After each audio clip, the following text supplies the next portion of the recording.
Bien, bonjour à toutes et à tous. J'ai projeté ici le plan un peu remanié du cours de cette année et ce qui est déplacé, qui ne pourra pas être traité cette année, le sera l'année prochaine. Donc voilà, j'aborde ici la 5e séance sur ces questions de talent dans les arts et les industries créatives. Et puis, je discuterai les controverses autour de la question du talent et des notions apparentées, dont je vais aussi traiter aujourd'hui, comme cette notion du génie, y compris de son inflation. Et puis, j'en viendrai aux organisations. Si j'en ai le temps, mais la matière est abondante, j'essaierai de donner quelques éléments de conclusion provisoire pour cette année. Alors,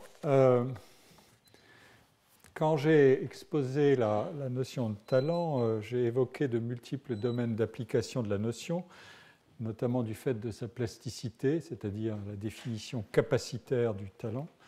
Et quand j'en suis venu la semaine dernière au domaine des arts, j'ai montré qu'il s'agit de s'assurer, en examinant quelle qualité peut bien détenir un artiste ou une artiste, si elle ou il est capable de produire des œuvres, par exemple dans une situation de commande, qui offrent une relative certitude quant à leur qualité possible. Et j'ai montré qu'un des problèmes était de fonder en raison une hiérarchisation des valeurs et de fournir des schèmes de jugement et d'évaluation qui sont opératoires. Mais nous avons vu aussi comment des valeurs que j'ai évoquées, comme la grâce, l'expression ou le je ne sais quoi, étaient invoquées à la manière de méta-règles qui confèrent la variabilité à l'application des règles et l'application des critères de jugement et d'évaluation des œuvres. Nous savons qu'au XVe siècle, par exemple, que j'ai abordé à la suite de Michael Baxandall, dont j'ai exposé une partie des travaux, l'esthétique dominante est fortement associée à la référence aux anciens comme modèle, à la pratique de l'imitation selon un ensemble de canons évolutifs, mais partagés, et au respect d'un ensemble de règles, et aussi à la précision contractuelle dans les arrangements entre les mécènes et les peintres. Et pourtant, la variabilité ou la flexibilité des critères de production et d'appréciation trouve une place éminente. Je voudrais en venir maintenant à l'autre notion majeure du vocabulaire et de la production et de l'évaluation dans les arts, qui est complémentaire ou substitutive de celle de talent et qui a son histoire propre, c'est celle de génie. La différence entre l'usage du vocabulaire du talent et celui du génie tient d'abord à ceci. Le talent peut désigner une graduation de l'éminence de l'artiste ou du savant sur une échelle limitée, alors que la graduation qui place au sommet le génie opère sur des échelles temporelles beaucoup plus vastes et dans un nouveau régime d'historicité. Pour parler comme mon collègue François Hartog, celui de l'institution des héritages et des patrimoines en biens publics. Et de manière donc beaucoup plus ouvertement rétrospective que l'emploi de la notion de talent, qui a d'abord cette signification capacitaire dont j'ai parlé. Si l'échelle des évaluations s'allonge vers des sommets sans limite définis et assignables, l'enquête n'en est que plus dramatisée sur la question des causes. Quels sont donc ces facteurs remarquables de réussite qui sont tels qu'ils peuvent condenser de multiples évaluations passées et présentes sur un tout petit nombre d'artistes jugés non seulement talentueux, mais géniaux.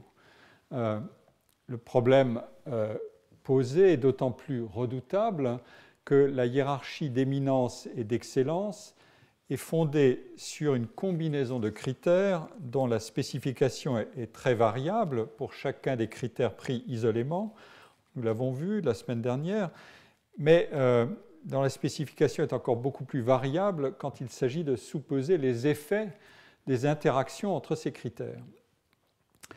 Et le problème est rendu encore plus aigu si nous avons affaire à un nouveau régime de création dans lequel l'artiste est évalué d'après sa capacité à ne plus se laisser définir par des critères d'évaluation existants, dès lors que les artistes et les œuvres les plus admirées sont celles et ceux qui innovent et se distinguent par leur originalité. C'est un mot-clé qui reviendra souvent aujourd'hui. Il y a là une aporie qui est indépassable. Comment un créateur peut-il produire quelque chose qui émerge d'un environnement de conventions, de règles, d'arrangements, d'héritage, de détermination, et qui pourtant doit se libérer de cette pesanteur des déterminismes en faisant mieux qu'extrapoler l'état existant de la création, mais sans tomber dans l'insignifiance de la fantaisie gratuite. Et ensuite, comment juger donc ce qui est ainsi produit ? L'étonnement et l'admiration devant des solutions inédites et des réalisations imprévisibles mais convaincantes défient le raisonnement par les causes génératrices d'un résultat et le raisonnement par les critères d'évaluation. Voilà pourquoi les mythologies se substituent si vite aux analyses causales pour créer en quelque sorte une atmosphère d'explication et des schèmes d'évaluation sur la base d'arguments qui sont fonctionnellement incertains et indéterminés. Je vais me placer maintenant dans une configuration à deux régimes de production totalement différents. Dans un premier régime, appelons-le le régime où le talent est mis en avant, on recherche chez les artistes des qualités qui sont multiples, mais sans que la valeur de modèle de ceux auxquels on peut se référer dans l'histoire du domaine soit récusée, ni que l'imitation soit rejetée, ni que les idéaux canoniques qui définissent par exemple la beauté soient relativisés. C'est la combinaison des critères de réalisation qui crée un espace de différenciation et de concurrence. On l'a vu dans le cas des peintres. Et donc le talent, c'est cette combinaison de qualités reconnues à quelqu'un qui réussit mieux que d'autres sur la base de l'évaluation de ses réalisations. Il a cette capacité, ce potentiel d'origine énigmatique, inné, dit-on souvent, pour réaliser quelque chose de remarquable, mais sans que l'apprentissage soit écarté comme un repoussoir du talent. Vous vous souvenez des définitions, acquis ou inné. Les deux sont ouverts. Dans le second régime, la différenciation individualisatrice est fondée sur principalement l'originalité. Ce critère est ouvertement énoncé comme le critère surplombant dans la compétition et il deviendra un critère juridique dans la fondation du droit de la propriété littéraire et artistique. Et ce critère d'originalité fissure progressivement le corps de règles qui sont établies sur l'influence des chefs-d'œuvre du passé. Il fissure la hiérarchie des genres et il récuse la valeur positive de l'imitation respectueuse des canons esthétiques hérités. Le génie, tel que sa notion est élaborée à partir du XVIIIe siècle, devient certes la valeur et la capacité attribuées à quelqu'un sur la base d'accomplissements qui sont observés et qui doivent être exceptionnels, mais tout ça figure dans un autre régime de travail créateur et, comme je l'ai dit, dans un autre régime d'historicité. A-t-on une chance quelconque de pouvoir définir cette source de valeur dans un régime de création dont le moteur est précisément la concurrence par l'originalité, c'est-à-dire par l'aptitude à se soustraire à toute objectivation des facteurs de succès? Si cette objectivation des facteurs de succès était possible, elle rendrait le succès prévisible et anéantirait donc la valeur de nouveauté associée à l'originalité et rendrait éventuellement aussi insignifiantes les œuvres une fois qu'elles sont déplacées de leur contexte historique de création et transportées dans le temps de l'admiration durable ou indéfinie que procure la patrimonialisation. Autrement dit, l'objectivation figerait dans leur singularité les œuvres sans leur offrir la moindre chance de prétendre à être universellement admirées. Et comment donc juger ainsi ce qui est produit ? L'étonnement et l'admiration devant des solutions inédites et des réalisations imprévisibles et convaincantes défient donc le raisonnement par les causes et le raisonnement par les critères évaluatifs. Il y a quelque chose de dérangeant dans toute enquête généalogique sur les notions, telles que celles que j'évoque aujourd'hui et la semaine dernière déjà, qui cherchent à qualifier les facteurs de la réussite dans des activités hautement non routinières qui impliquent l'invention, la créativité, l'émergence du nouveau. On l'a vu, le problème de définition est perpétuel et il se repose directement, vous allez le voir aujourd'hui. D'autre part, l'enquête se fonde souvent sur des mythes qui font intervenir des forces surnaturelles ou des facteurs énigmatiques. Comme l'écrit le philosophe Gilbert Ryle dans un livre fameux, The Concept of Mind, qui est paru en 1949, A myth is of course not a fairy story. It is the presentation of facts belonging to one category of the idioms appropriate to another.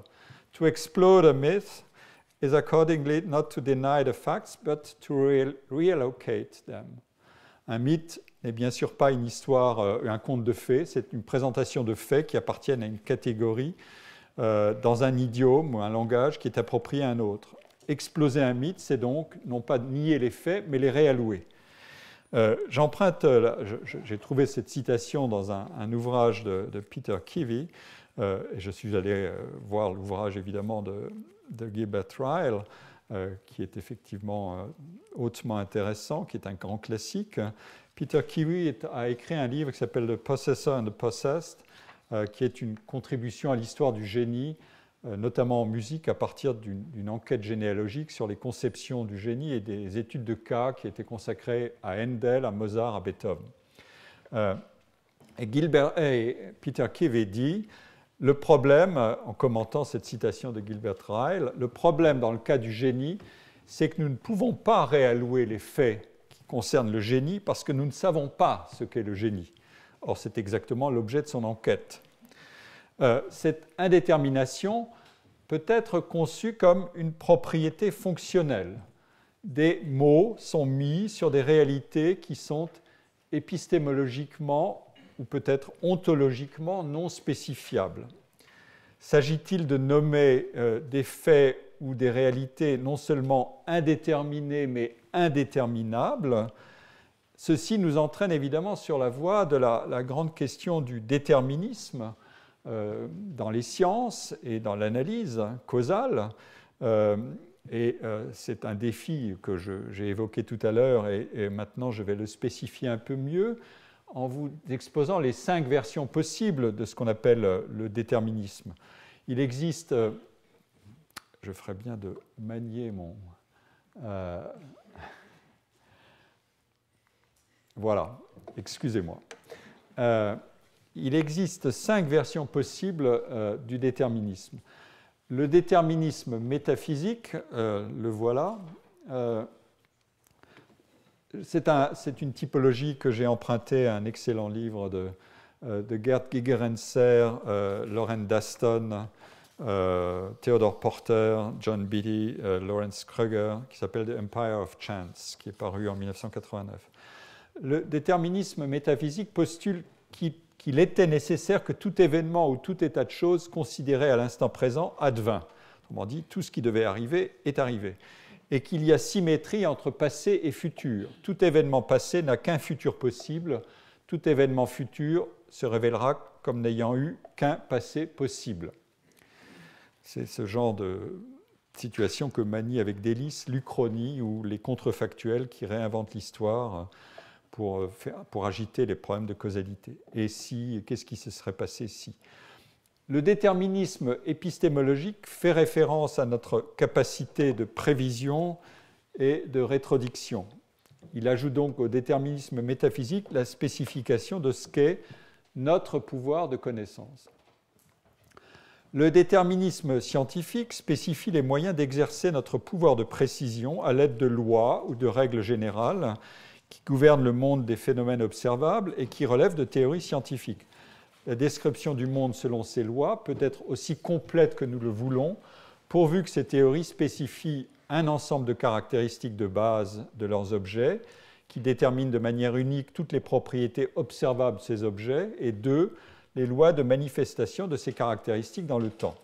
Enfin, deux autres déterminismes. Le déterminisme méthodologique ou pragmatique veut que l'incomplétude de notre savoir actuel n'invalide pas le déterminisme scientifique. Il est de bonne méthode de chercher à enrichir le savoir sur la base d'hypothèses déterministes plutôt que de recourir à l'indéterminisme en cas de défaillance explicative. Et il existe d'innombrables travaux de recherche sur les notions que j'utilise, créativité, talent, génie, ou sur les qualités identifiables ou en tout cas présumables chez les grands artistes ou les grands savants, évidemment. C'est le grand problème de savoir comment maîtriser ou comment expliquer ce phénomène si important qu'est la capacité d'invention et de création. Après tout, c'est un des moteurs, comme je l'ai dit ailleurs, ces capacités-là sont peut-être le carburant le plus inépuisable de notre monde. Enfin, il existe un déterminisme que les auteurs appellent effective, efficace, enfin ce mot effective est difficile à traduire, mais ces déterminismes demandent à ce que soit opérée une distinction entre plusieurs niveaux de théorisation scientifique, le déterminisme valant pour un des niveaux, mais tolérant le recours à des hypothèses non déterministes pour l'étude d'un autre niveau des phénomènes considérés. Une macroévolution peut être soumise à un déterminisme causal strict, alors que des évolutions ou des propriétés spécifiques impossibles à prévoir se soustraient à la prise déterministe. Mais le postulat déterministe demeure dominant parce qu'il oriente l'analyse dans cette dernière version du déterminisme. On en trouvera une application plus tard dans cette séance. Du moins, j'espère avoir le temps d'y arriver. Paul Valéry, qui était un expert, y compris ici même, en réflexion sur le travail créateur, a écrit que, je cite, « Le déterminisme est la seule manière de se représenter le monde et l'indéterminisme la seule manière d'y exister », ce qui se rapproche de la version numéro 5. Est-ce qu'il voulait particulièrement pointer les faits de création ? Je reviendrai certainement à propos du cas Valéry et de ce qu'il a écrit à cette question quand je consacrerai ultérieurement un cours entier au processus de création artistique. C'est un de mes projets. Dans son livre extraordinaire et à bien des égards énigmatique aussi sur Flaubert, Jean-Paul Sartre écrit à propos du talent que c'est une notion indéfinissable, elle ne se révèle qu'au cours du travail et que c'est en réalité le succès attribué à l'œuvre a posteriori qui est projeté sur l'œuvre. Ironiquement, Sartre parle alors de ces notions, en citant Auguste Comte, de ces concepts métaphysiques, disait Auguste Comte, ces notions qui font penser à la vertu dormitive de l'opium dont parle Molière dans Le Malade imaginaire. Si vous vous souvenez, dans la pièce, un étudiant qui est un aspirant médecin est interrogé sur la cause et les raisons qui font que l'opium fait dormir. Et il répond que l'opium fait dormir parce qu'il a une vertu dormitive.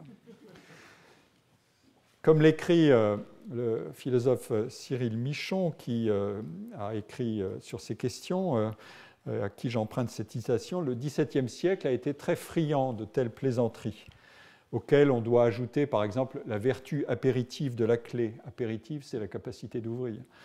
Ou la vertu attractive du croc. Le croc, on peut y accrocher quelque chose, donc il attire les vêtements et y accrocher. Tout ça a été raillé par Blaise Pascal. Mais, ajoute Cyril Michon, Pascal était loin d'être opposé à la notion même de pouvoir causal. En tout cas, le fond de la critique est clair. L'attribution d'un pouvoir qualifié uniquement par son résultat est inopérante. Sa prétention à l'explication scientifique est obscurantiste. Une telle vertu est occulte. Alors, cette controverse ou ce débat philosophique et scientifique a notamment été déplacé sur la qualification de la notion de disposition.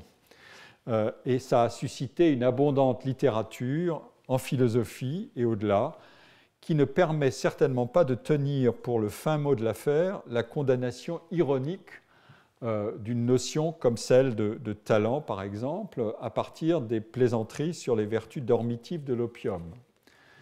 Dans le cas du talent ou du génie, l'attribution d'un pouvoir causal à des capacités qu'on ne peut pas spécifier a priori, mais dont on soupçonne la présence chez l'individu admiré, serait évidemment ridicule si ces notions désignaient une cause directe et certaine de la réussite. Le problème est plutôt de chercher à nommer des combinaisons de qualités dont la mise en œuvre a donné lieu à ces réussites hautement admirées. Il faut situer le problème, par exemple, dans une situation d'interaction, comme on le fait quand on veut définir la réputation. En présence d'une réussite remarquable, je m'attends à ce que la personne soit capable de produire d'autres réalisations ou œuvres de niveau en moyenne équivalent ou peut-être supérieur à ce qu'elle a déjà fait. Et si je dois réviser mes estimations au vu des réalisations que j'observe, je modifierai mes anticipations quand j'aurai acquis de nouvelles informations au fil des séquences qui sont ouvertes par la réalisation de nouvelles œuvres et par le jugement qui est porté sur elles. Dans le cas du génie, l'orientation que je viens de décrire, l'orientation interactive que je viens de décrire, est beaucoup plus résolument rétrospective, puisqu'on impute du génie à quelqu'un qui émerge d'une compétition avec toutes sortes d'autres concurrents ou artistes qui sont observés sur l'essentiel ou la totalité de leur carrière, et surtout dans une compétition sur un grand nombre ou un certain nombre de générations d'artistes, ce qui permet d'opérer des classements plus stables entre ceux qui ont subi avec succès l'épreuve du temps. Je retiens donc provisoirement cette première qualification de la différence entre le talent et le génie, celle de deux échelles temporelles différentes et de deux orientations opposées de la flèche du temps. Dans le cas du talent, nous nous situons d'abord dans le temps actuel, celui du cours longitudinal de la carrière d'un individu, qui est fait d'une succession d'étapes, de projets, de réalisations, avec à chaque étape la formation d'évaluation, leur consolidation ou leur fluctuation. Quand un créateur devient visible, ou au contraire, une incapacité à obtenir une réputation suffisante pour émerger durablement dans cette compétition. Dans cette temporalité-là, la qualification des aptitudes du créateur est essentiellement celle qui relie une imputation de talent à l'attribution d'une réputation. Dans l'autre échelle temporelle, l'artiste ou le scientifique ou la scientifique sont localisés dans une histoire plus longue et plus profonde afin de les comparer à d'autres artistes ou savants éminents dont les contributions font l'histoire du domaine, et ce à des fins multiples. Classement, constitution de patrimoine, de musées, sélection dans des dictionnaires, décision de célébration, des monuments, des noms de rues, des noms de prix, ou beaucoup plus directement des sélections en vue de programmation pour des concerts ou des expositions ou pour la mise en collection.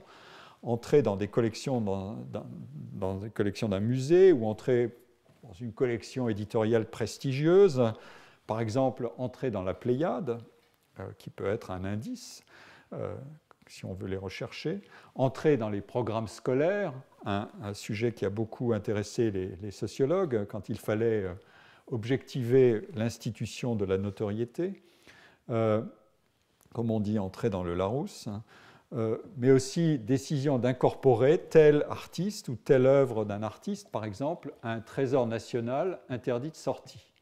C'est une disposition juridique très importante qui filtre l'exportation de ce que nous appelons les trésors nationaux.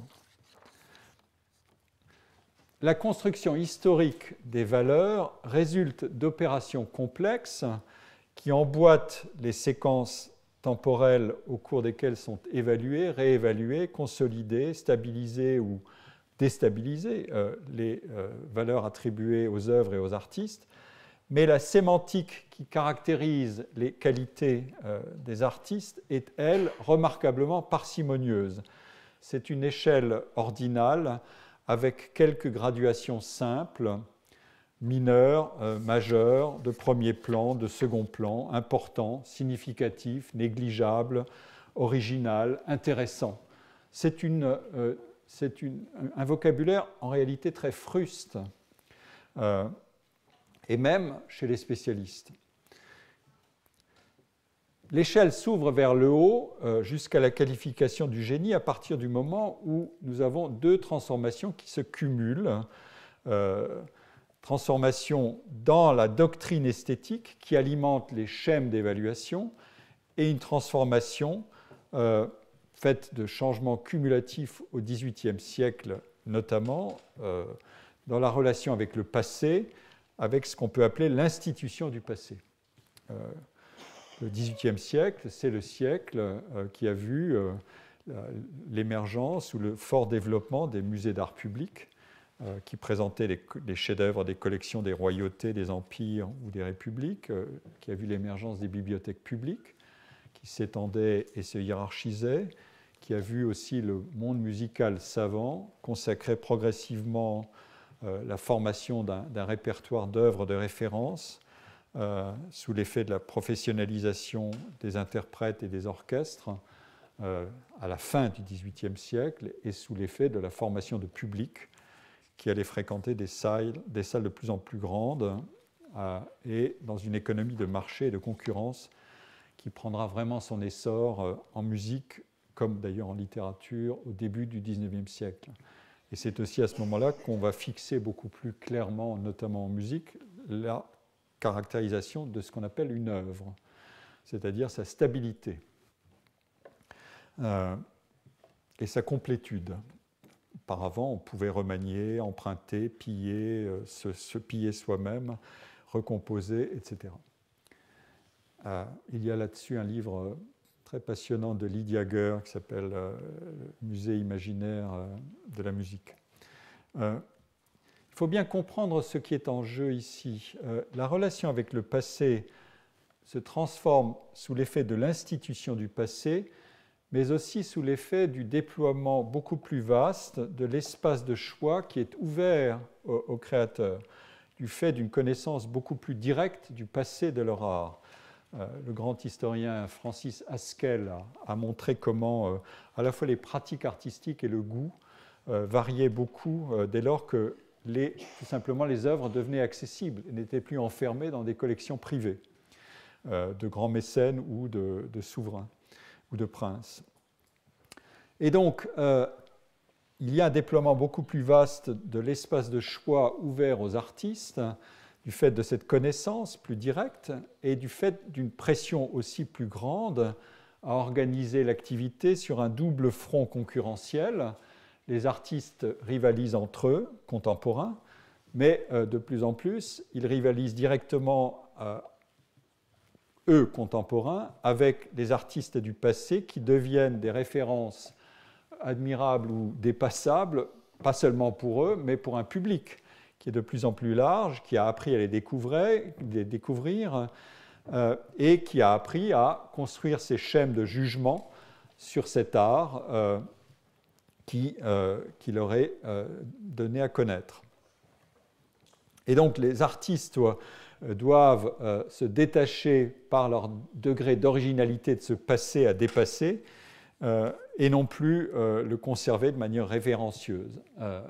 C'est tout l'enjeu par exemple la querelle des anciens et des modernes, qui est une des grandes querelles de l'histoire de l'art et de la littérature, et qui est exactement un des indices de cette infiltration du passé institué dans le travail des artistes. Et cette querelle n'en finit pas, d'une certaine manière. Sartre, je l'ai dit, juge indéfinissable la notion de talent, mais l'histoire des arts et des sciences nous offre une riche matière de tentatives de définition et de localisation des facteurs de la réussite dans la création et des facteurs responsables des découvertes scientifiques majeures. On peut distinguer trois types d'arguments dans ces explorations. Une explication par des facteurs qui agissent hors du contrôle de l'individu et qui sont éventuellement fixés ensuite sur et dans son tempérament d'artiste ou de créateur ou de savant.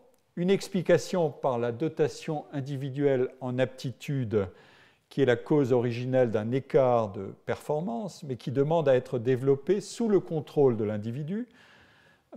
Et d'une certaine manière, ce schéma alimente un regret omniprésent. Par exemple, on le trouve chez T.S. Eliot, qui se lamente en disant que beaucoup de talents ou de génies potentiels n'ont jamais vu le jour en raison de facteurs contrariants, et que ce trésor de l'humanité est beaucoup plus abondant qu'on ne le dit. La rareté est provoquée, elle n'est pas instituée. Enfin, une explication par le comportement au travail, dans l'activité de création ou d'invention. Et cette explication place évidemment la situation sous le contrôle direct de l'individu. Alors, je vous cite ici, je vous donne une citation d'un récit que fait Plutarque au 1er siècle après Jésus-Christ. Donc, c'est pour vous suggérer qu'une histoire linéaire et qui construit un récit, une mise en intrigue bien tranquille avec des progressions, etc., est toujours bousculée par des documents qui vous montrent que beaucoup de choses sont déjà présentes, mais qu'elles seront ensuite diffusées sélectivement ou choisies ou recomposées et recombinées. Plutarque écrit donc au 1er siècle après Jésus-Christ, ses Vies des hommes illustres. Il écrit ce grand livre entre 100 et 120 après Jésus-Christ, et il y a un chapitre qui est le chapitre 5, le tome 5, qui est consacré à la vie de Marcellus, où on trouve ce texte sur Archimède. Le voilà. Archimède avait une âme si élevée, un esprit si profond et une si grande richesse de théorie géométrique qu'il ne voulut jamais rien laisser par écrit sur la construction de ces machines qui lui avaient acquis tant de gloire et lui avaient fait attribuer non une science humaine, mais une intelligence divine.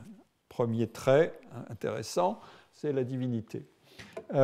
Regardant la mécanique et en général tout art qu'on exerce pour le besoin, comme des arts vils et obscurs, il ne se livra qu'aux sciences dont la beauté et la perfection ne sont liées à aucune nécessité. Ça, c'est l'anti-utilitarisme classique du savant ou de l'artiste.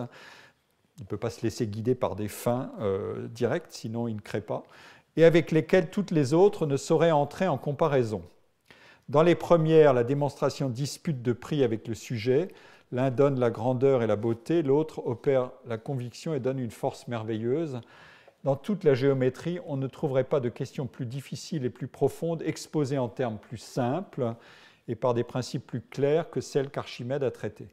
Les uns attribuent cette clarté, alors voilà encore des manières de qualifier le talent ou le génie d'Archimède, les uns attribuent cette clarté à sa facilité naturelle, d'autres, exactement à l'inverse, à l'excès du travail qui donne un air si facile à ce qui a le plus coûté. L'art cache l'art, comme on sait. On pourrait bien ne pas découvrir de soi-même la démonstration de certains problèmes, mais après l'avoir lu dans ses écrits, on se persuade qu'on l'aurait trouvé sans peine. Tant le chemin par lequel il mène à la démonstration est facile et court. Il ne faut donc pas refuser de croire ce qu'on dit de lui, que, sans cesse attiré par la géométrie comme par une sirène domestique, il oubliait de boire et de manger, et il négligeait tous les soins de son corps, traînait souvent par force aux bains et aux étuves, il traçait sur les cendres du foyer des figures géométriques et sur son corps frotté d'huile, il tirait des lignes avec le doigt. Il était vraiment très workaholic. Tant cette étude le ravissait, tant il était réellement possédé de la passion des muses. Au fond, vous trouvez ici combinées à peu près toutes sortes de traits qui vont être ensuite distribués de manière soit combinée, soit opposée. Tous ces traits essentiels qu'on retrouve chez les auteurs qui ont écrit sur le génie, les dons naturels, l'intelligence, le dur labeur, l'inspiration divine, donc la créativité, et une personnalité dont le comportement est tout à fait hors du commun, quelqu'un de complètement possédé. Et si on ajoute le fameux récit de la découverte du principe d'Archimède, qui est centré sur le flash soudain de l'inspiration salué par un eureka dans sa baignoire, nous disposons, ou qu'il fréquentait peu apparemment, nous disposons de l'essentiel de la matrice. Alors, on peut tenter d'établir une sorte de généalogie des arguments et de les ordonner en une typologie. Peut-être que ça n'est pas très lisible, je regrette un peu, mais je fais comme j'essaie de faire au mieux.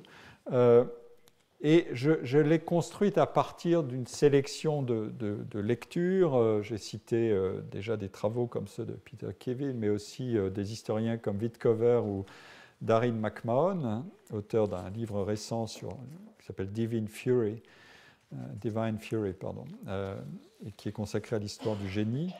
Je les ai classés en trois catégories. Le génie possédé par l'inspiration, c'est la formule platonicienne. L'inspiration poétique est le produit de la fureur, bien que la notion de génie n'apparaisse pas d'ailleurs dans le dialogue de Platon, mais on la retrouve dans les versions par exemple de Marcille Ficin, un auteur de la Renaissance, un philosophe néoplatonicien, qui incorpore l'idée dans l'idée de fureur divine et qui qualifie aussi les tourments de l'âme de l'artiste et éventuellement ensuite son tempérament mélancolique. Autrement dit, Marcille Ficin endogénéise, comme je le dis ici, cette possession par l'inspiration en attribuant un effet de cette inspiration qui tourmente au tempérament mélancolique de l'artiste et à son côté saturnien, comme on dit dans un célèbre essai des années 30, d'historiens des années 30. La version romantique de cette formule, elle est ici, ça sera le pouvoir de l'inconscient et la proximité du génie avec la folie. C'est la version ultime, disons, de l'endogénéisation de ce mécanisme de l'inspiration. Si je regarde ensuite, je vais citer cette colonne jusqu'au bout. Dans cette conception-là, l'artiste est plutôt passif. L'inspiration divine domine et donc l'artiste est sous le contrôle d'une force extérieure ou supérieure ou éventuellement d'une force intérieure mais qui ne peut pas domestiquer. Le pouvoir de l'inconscient est une qualification de ce mécanisme. D'autre part, c'est une version inégalitaire. Le génie inspiré est différent de nous autres. Il ne nous ressemble pas, il a quelque chose. Quelle est l'attitude à l'égard des règles? C'est un critère tout à fait essentiel. Eh bien, l'inspiration prime dans la création. C'est l'inspiration qui donne au résultat sa valeur distinctive. Et Platon, d'ailleurs, rejette la création contrôlée par cette inspiration d'origine divine. Il ne veut pas que le poète fasse partie de la cité.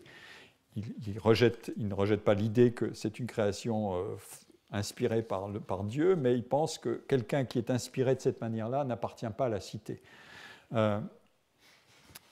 Ensuite, on peut regarder comment l'argument a été élaboré. Platon, on peut dire, a eu cette intuition fameuse qu'il n'y a pas de procédure de décision, pas de manuel d'instruction pour écrire de la grande poésie, comme il en existe pour réaliser des chaussures ou des bateaux, selon les exemples qu'il donne ou que donne Socrate. et même des poètes ne savent pas comment ils ont fait au juste ce qu'ils ont produit. Picasso demandait à ce qu'on enregistre ou qu'on le filme pendant qu'il réalisait des peintures pour savoir ce qui se passait au juste et éventuellement se faciliter la tâche pour l'œuvre suivante. Mais c'est le genre de souhait qui est impossible à réaliser par définition. Kant reprend cette idée en disant « Là où un auteur doit un produit à son génie, il ne sait pas lui-même comment les idées pour ce produit sont entrées dans sa tête et il n'a pas davantage le pouvoir d'inventer à souhait la même chose, c'est la réponse à Picasso, ou de l'inventer méthodiquement et de le communiquer aux autres dans des préceptes qui les mettrait en position de produire des produits semblables. » C'est tout le problème. Si j'avais la formule, j'imiterais la manière de faire, pas le résultat, et donc j'apprendrais à créer des œuvres sensationnelles et ultra originales puisque j'aurais l'algorithme. Eh bien, ça ne marche pas. Quel est l'écho dans la théorie contemporaine, par exemple les recherches sur la créativité, quel est l'écho de ce genre d'idée? Vous l'avez ici en bas. Vous savez qu'il y a une célèbre théorie de la créativité qui décompose la situation en phases, notamment en 3 ou 4 phases. Ce sont des idées qui circulent depuis longtemps, même déjà chez Nietzsche, mais qu'on trouve notamment dans un célèbre texte d'Henri Poincaré, le mathématicien français. Eh bien, une de ces phases, c'est l'illumination, le flash, le coup de génie, la soudaine inspiration. On la trouve déjà dans la théorie pré-romantique, quand on valorise le premier état de la création, c'est-à-dire l'esquisse, qui contient l'élan spontané, avant que lui succèdent des phases d'élaboration qui sont moins riches d'une certaine manière. Et c'est ce qui poussait Diderot, par exemple, à valoriser beaucoup l'esquisse par rapport au résultat final, en disant que l'esquisse avait quelque chose que le résultat final risquait de perdre. Ensuite, alors je vais revenir en arrière, voilà la deuxième conception du génie, qui est la conception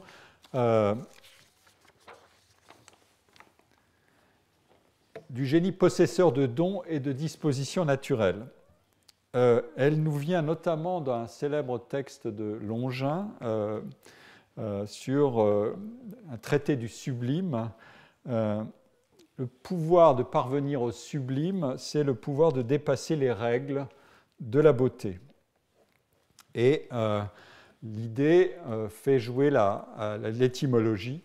L'ingenium, c'est une capacité commune à nous tous, c'est-à-dire un talent naturel, une intelligence innée, une signature en quelque sorte de l'humanité individualisée et immergée dans le monde naturel. Mais alors pourquoi certains ont-ils ces talents plutôt que d'autres?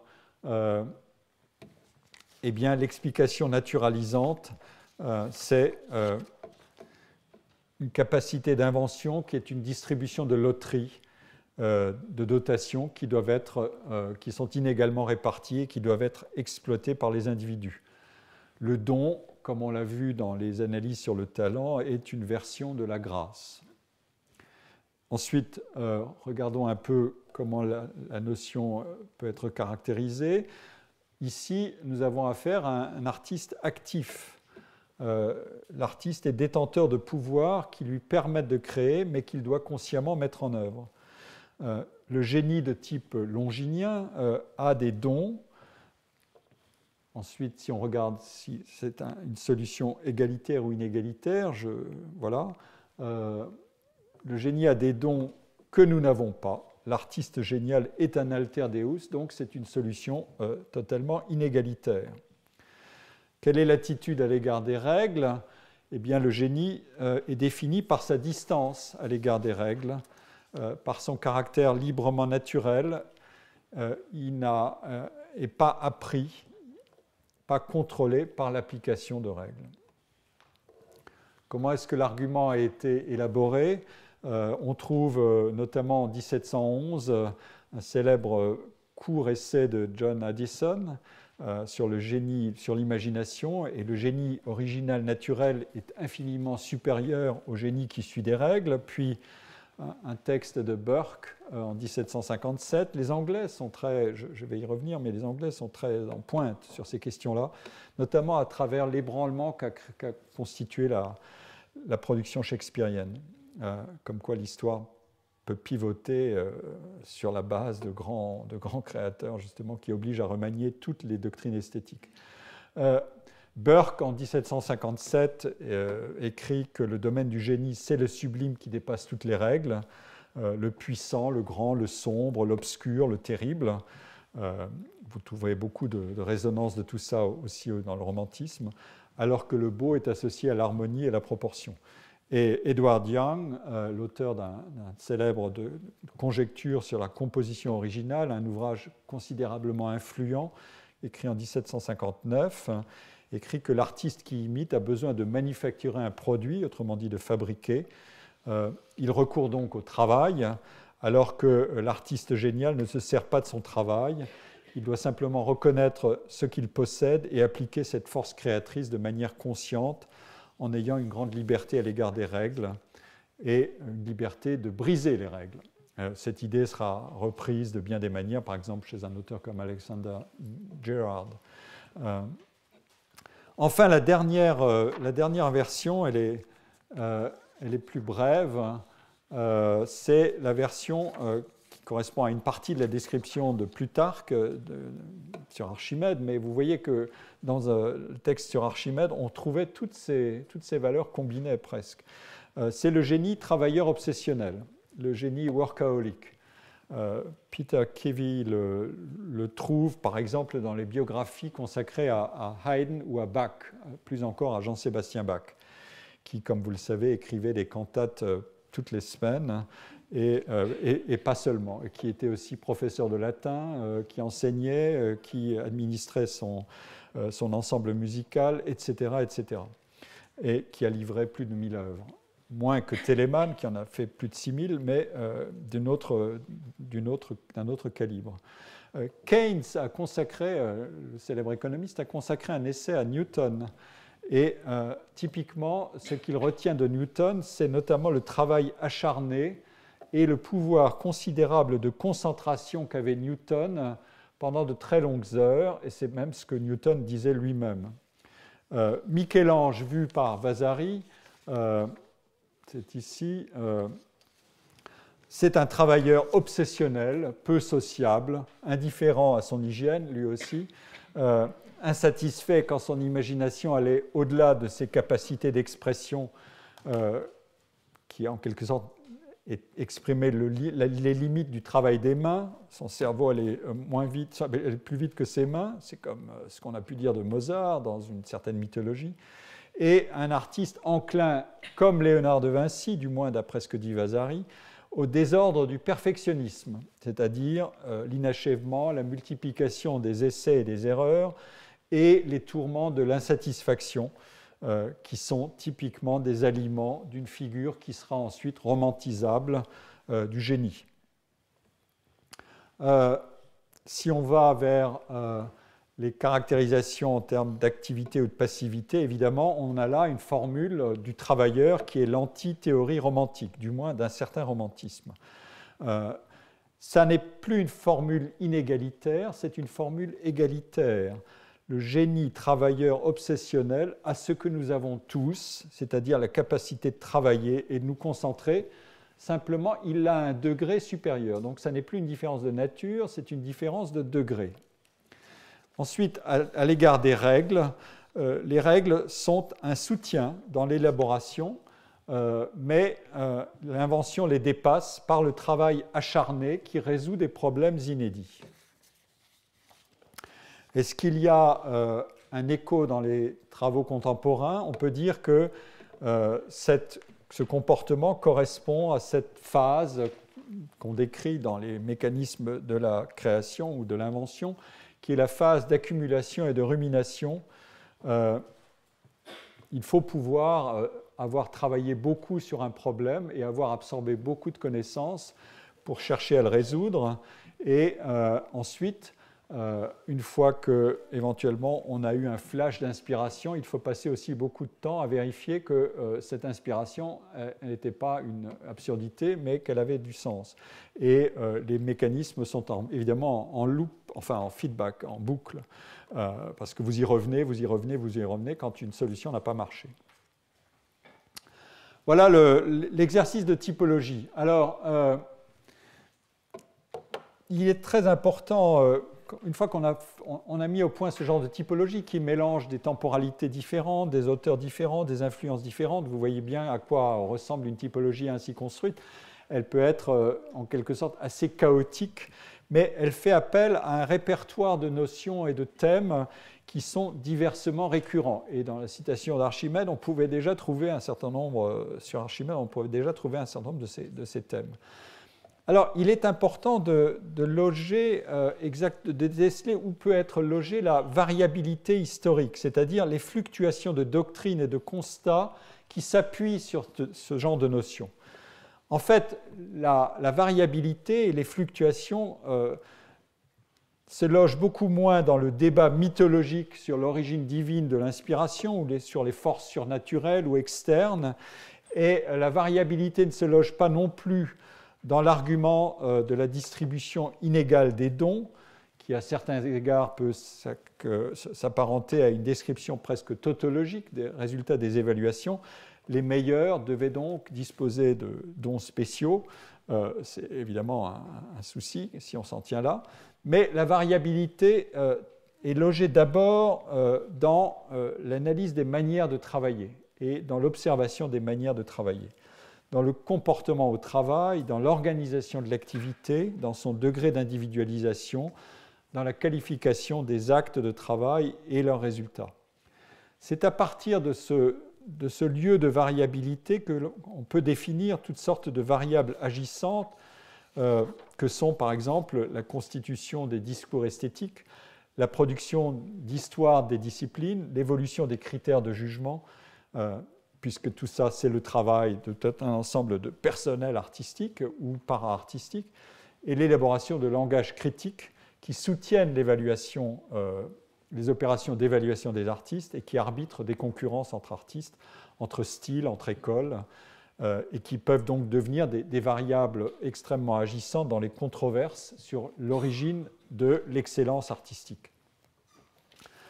Que disent en particulier les travaux des historiens et des esthéticiens et aussi les écrits des artistes eux-mêmes que, comme l'a écrit le grand historien d'art Rudolf Wittkower, la réflexivité et l'individualisation progressent d'un même pas dans la création quand les artistes, notamment à partir de la Renaissance, se rapportent à l'histoire de leur art, comme je l'ai dit, pour s'ouvrir un espace de choix et de préférence.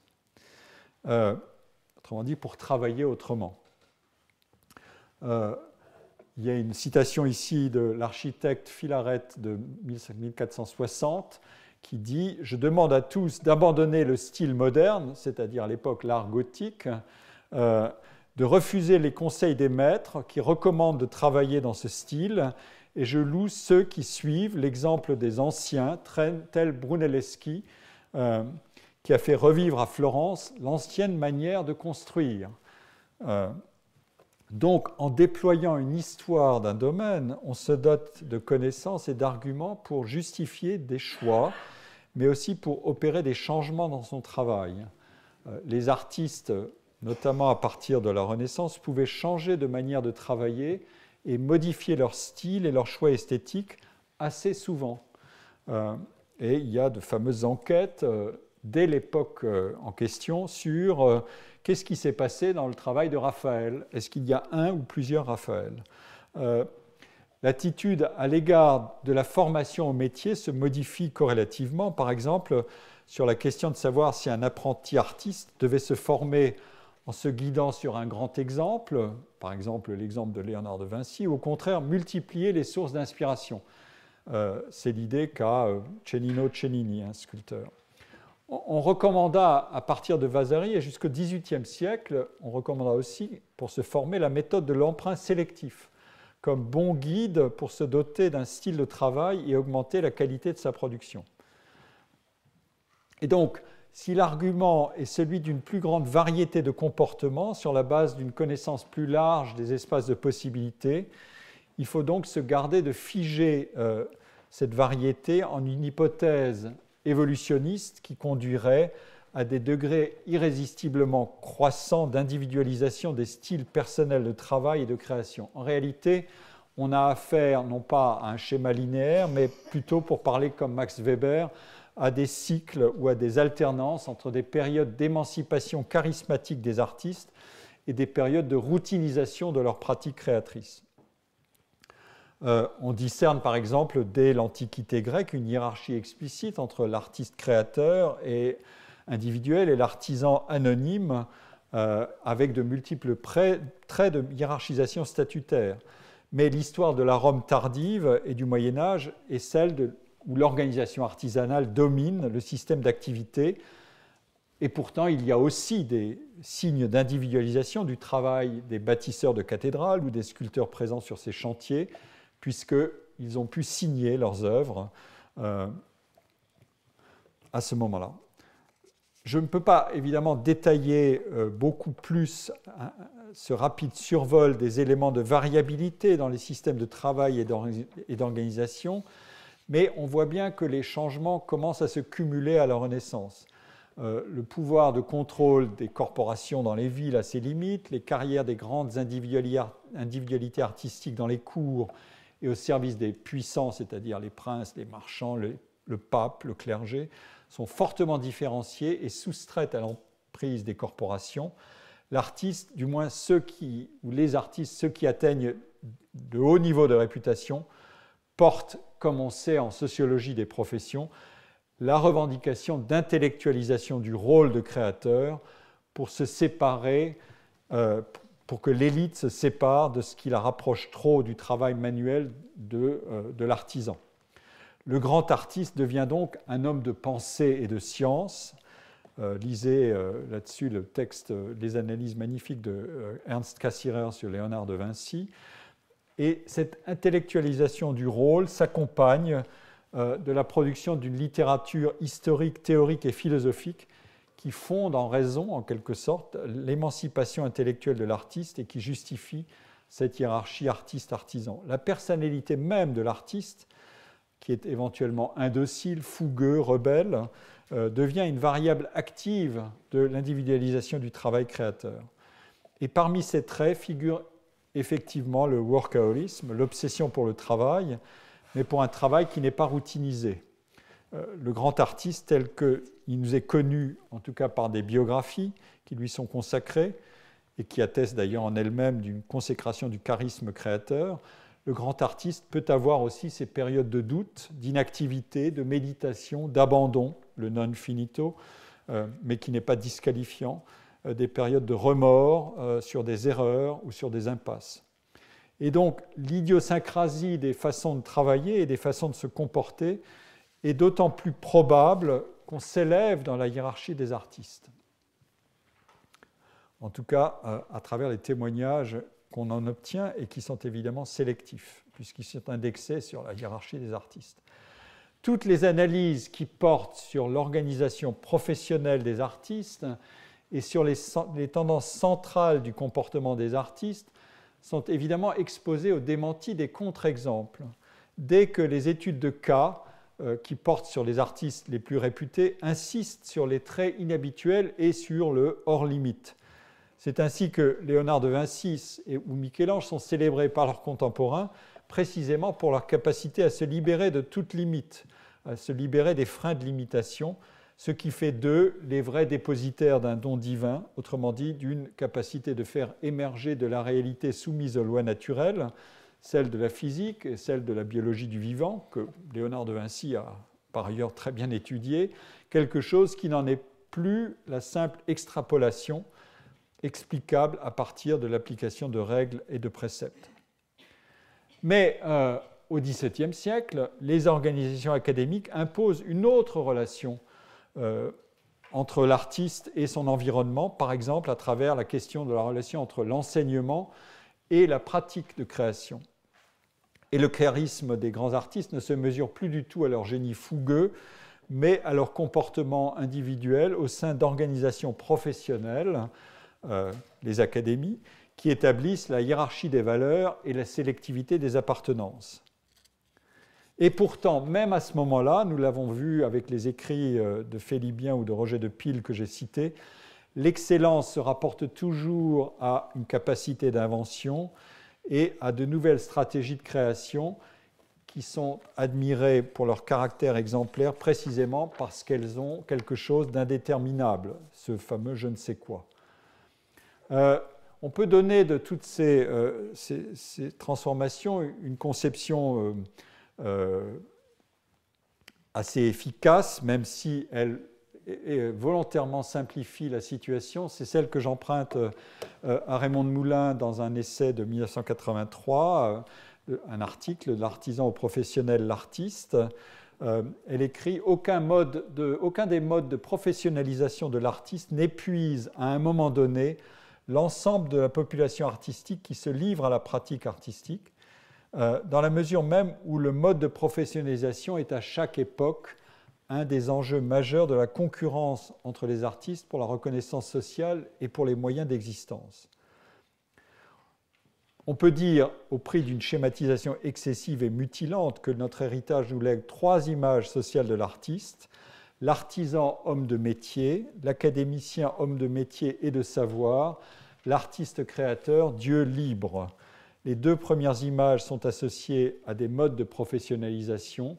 La dernière est une image charismatique destinée à combattre la routinisation des institutions professionnelles, corporations ou académies. Et donc, derrière le caractère de typologie historique, on pourrait distinguer 3 états successifs. On voit bien aussi que Raymond de Moulin veut dire tout simplement qu'aucune situation ne contient la totalité des comportements et que les comportements, précisément, ont une marge de variabilité qui peut emprunter des traits à ces 3 modèles-là en les combinant ou en les distribuant sélectivement. Si des notions comme celle de talent ou de génie sont presque fonctionnellement impossibles à définir, en revanche, la diffusion d'une notion comme celle de génie au XVIIIe siècle et la nouvelle sémantique qu'elle contient peuvent constituer des faits à expliquer. Alors, je vais livrer ici quelques indications rapides, notamment en suivant pour une part le travail de Darren McMahon, que j'ai déjà cité dans son Histoire du génie, pour mentionner quelques variables qui peuvent permettre de comprendre le succès de cette notion à cette époque-là. Alors on peut citer l'assimilation de l'artiste et du savant. Je crois que j'ai sauté une... voilà. Bon.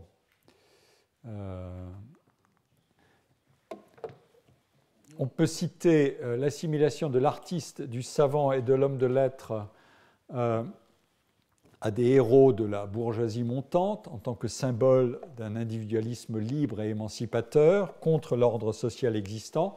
J'en ai déjà parlé, je n'y reviens pas. On peut citer aussi le changement de le système d'activité des artistes avec le reflux progressif du mécénat aristocratique et princier et la transition vers l'économie de marché des biens littéraires et artistiques, la formation de publics consommateurs de biens et de spectacles, et la rémunération du travail sur la base d'un droit personnel de propriété sur la vente et la diffusion des œuvres, ce qui requiert l'individualisation complète des contributions créatrices et une qualification juridique des critères de nouveauté et d'originalité. Moins cités sont des facteurs religieux, comme celui que j'ai déjà évoqué rapidement de la réforme protestante, et sa version de la théorie de la grâce, et plus largement la diffusion de la philosophie des Lumières, qui éloigne en quelque sorte la causalité divine des affaires du monde et qui consacre l'autonomie plus directement souveraine des individus. Évidemment, dans un univers sécularisé et progressivement désenchanté, le génie artistique peut incarner l'autofondation parfaite de l'humanité, son originalité. Le terme, si essentiel, cette originalité qui est le terme si essentiel à la nouvelle sémantique du génie et qui signifie bien que l'individu reconnu remarquable défie les lois du monde à partir de lui-même et non à partir d'une origine supérieure, qu'il est l'origine de réalités émergentes, ou pour parler comme Aristote, qui fait une célèbre distinction entre le monde lunaire et le monde sublunaire, c'est-à-dire notre Terre, que l'artiste peut s'employer à parachever la réalité sublunaire, celle de notre monde, qui n'obéit pas simplement aux lois de l'astrophysique et du mouvement des planètes, la réalité lunaire, prévisible pour des millénaires, mais qui doit compléter une création inachevée. Et on peut faire intervenir ici une idée chère à la philosophie romantique, d'ailleurs, que l'artiste est un intermédiaire entre une puissance responsable de la création du monde et de l'univers, les lois de la nature ou les lois divines, et le monde humain ordinaire. Et que le génie prend en quelque sorte en charge l'invention du nouveau, l'exploration de l'inconnu, cette rivalité prométhéenne avec un Dieu devenu absent ou un Dieu qui est devenu un Dieu caché. Bon, très bien, mais qu'est-ce que nous apprend cette nouvelle sémantique au juste sur les qualités qui sont associées à la réussite créatrice dans l'ordre propre des activités artistiques? Est-ce que c'est un simple jeu de langage, pour parler comme Wittgenstein? Nous avions pu noter dans cette typologie que j'ai présentée tout à l'heure une tension qui est constitutive de l'identité créatrice. Est-ce qu'il s'agit d'influences externes, d'un capital reçu en don de la nature, ou est-ce que c'est une affaire d'apprentissage et d'accumulation de travail qui sont façonnées par des conditions sociales et un environnement? La formation et la diffusion de la notion de génie au XVIIIe siècle ont considérablement amplifié cette tension. Et si je veux reprendre la définition de Michael Young, qui est associée à son concept de méritocratie, on peut dire que le génie, ça n'est pas talent plus effort comme la méritocratie, mais c'est talent plus originalité. Qu'est-ce que signifie au juste la notion d'originalité? Avant le XVIIIe siècle, la théorie de l'imitation d'inspiration aristotélicienne et néo-aristotélicienne dominait la critique littéraire et la théorie de l'art, et quand elle était utilisée, notamment dans les écrits littéraires, la notion n'introduisait pas de rupture avec le respect des modèles, des règles, et la notion d'originalité n'introduisait pas de rupture avec le respect des règles et des modèles. Dans un discours sur l'art qui est écrit en plein XVIIIe siècle et où Joshua Reynolds cherche à défendre un modèle de création qui relève d'un régime antérieur, ce peintre fait encore l'éloge de l'emprunt au grand maître, qui est le seul moyen de devenir un maître soi-même dans sa profession. Donc, l'imitation basée sur l'emprunt au grand modèle, à titre de formation et de progression dans la pratique d'un art, loin d'être un plagiat servile, dit Reynolds, est une invention continuelle. Établir une différence entre imiter et emprunter pour développer sa faculté d'invention est un des indices des conflits qui se sont multipliés autour de la référence aux anciens. Je vous ai présenté antérieurement, la semaine dernière, la toile de Chardin, le singe peintre, qui tourne en ridicule la révérence à l'égard des maîtres du passé. Vous vous souvenez que ce singe reproduit sur sa toile une statue antique qui prend elle-même l'apparence d'un singe. Il s'agissait ici pour Chardin, mais aussi pour Hogarth, qui a aussi dessiné un singe connaisseur, de récuser la vénération des maîtres du passé et de dénoncer la stupidité de l'imitation ou le mensonge sur lequel est fondée la réussite. Et là s'ouvre, entre les positions d'un Reynolds et celles d'un Hogarth ou d'un Chardin, qui sont des contemporains, s'ouvre le conflit et la brèche qui récuse rapidement le respect des modèles anciens pour revendiquer la valeur d'originalité. Alors, en simplifiant beaucoup l'histoire de cette notion, vous en retrouverez un tableau dans un livre de Roland Mortier qui s'appelle « L'originalité », qui a été écrit en 1982. On peut noter que avant le mouvement du Sturm und Drang en Allemagne, avec des contributions fameuses de Hamann, Sulzer et surtout Herder, au milieu du siècle, et qui ont été délibérément consacrés à ce couple de notions génie et originalité. Ce sont surtout les essais dont j'ai déjà parlé de Edward Young et de quelques autres, Gerard, Duff, Wood, qui ont fait de l'Angleterre un foyer important de la réflexion sur l'originalité du génie au cours du XVIIIe siècle. Mais certainement, l'impulsion est venue des théoriciens de la littérature qui ont mis au point la nouvelle sémantique de l'originalité, et l'impulsion est venue, comme je l'ai dit tout à l'heure, de la rupture considérable qu'a introduite le théâtre de Shakespeare, qui ne pouvait plus être subsumé à aucun titre sous l'esthétique du respect des règles ou de l'imitation de modèles. Le grand nombre des écrits qui ont été consacrés à Shakespeare, à cette époque-là, passe pour avoir été le creuset de cette nouvelle alliance entre les valeurs de génie et d'originalité. Et en 1715, Alexander Pope, dans sa préface à une édition des œuvres de Shakespeare, écrivait « Si jamais un auteur a mérité le qualificatif d'original, c'est bien Shakespeare ». Mais c'est surtout, je l'ai dit, l'ouvrage de Edward Young, Conjectures on Original Composition, publié en 1759, qui exerça l'influence la plus importante. L'imitation simiesque, dit-il, détruit toute individualité mentale. Les valeurs qui sont mises en avant dans cet essai et dans ceux qui lui sont contemporains ou qui lui succèdent sont ceux de la spontanéité créatrice, de l'inspiration, du pouvoir de l'imagination créatrice. Et donc, le vocabulaire de la création, à ce moment-là, ou de la force créative, supplante celui de l'invention.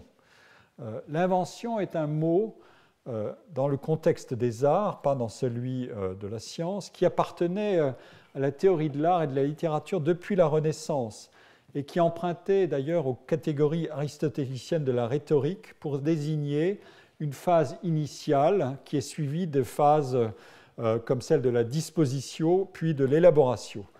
Dans le changement sémantique qui intervient, ce sont donc les valeurs associées à la formation, mais aussi à tout ce travail d'élaboration ou d'apprentissage pour transformer une idée en quelque chose d'autre, qui sont minorées ou qui sont dévalorisées. On en trouverait presque un écho radical aujourd'hui, où il y a quelques décennies, dans la position de Jean Dubuffet, qui fut l'inventeur de l'art brut et qui est connu pour sa conception absolument radicale de la créativité, puisque Jean Dubuffet, après d'autres, mais en artiste et pas en médecin, a recherché dans la production, je veux dire pas en médecin comme Prinzhorn, a cherché dans la production des malades mentaux et des déficients mentaux totalement dépourvu de formation artistique et pourtant auteur d'œuvres. Il a cherché et a collectionné, ça a été l'effort qu'a fait Prinzhorn, d'aller découvrir ces travaux-là des malades mentaux, qu'est-ce qu'ils ont fait, qu'est-ce qu'ils ont créé au juste. Eh bien, Jean Dubuffet a voulu découvrir dans leur travail ce qu'on pourrait appeler les 4 quartiers, non pas de noblesse, mais de noblesse créative ou de créativité, c'est-à-dire de créativité non contaminée par la culture. Un des essais célèbres de Jean Dubuffet s'appelle « Asphyxiante culture ». C'est ce qu'on peut appeler une version primitiviste du génie qui a cours en fait dès le XVIIIe siècle et même explicitement chez des auteurs comme William Duff ou Adam Ferguson et dans ces fictions anthropologiques qui cherchent dans des périodes de faible développement de la culture les traces de la plus pure forme de créativité.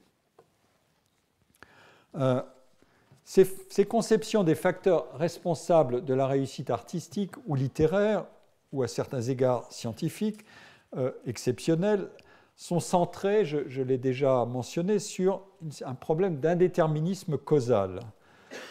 Si le régime de création donne la priorité à l'originalité et à l'expression individuelle hors d'un cadre contraignant de référence canonique à des règles, alors celui qui manie au mieux l'originalité pour réaliser des œuvres supérieures est en quelque sorte à lui-même sa propre origine. C'est une forme de métonymie. Et c'est l'argument qui conduit Edward Young explicitement dans son essai dont j'ai parlé à écrire que le génie diffère d'un bon entendement, understanding, comme le magicien diffère du bon architecte. Ce qui nous mène tout droit à l'aporie de l'indéfinissable, comme l'écrit un auteur de 1791 cité par McMahon. Le génie est un terme trop complexe pour recevoir une définition normale ou précise.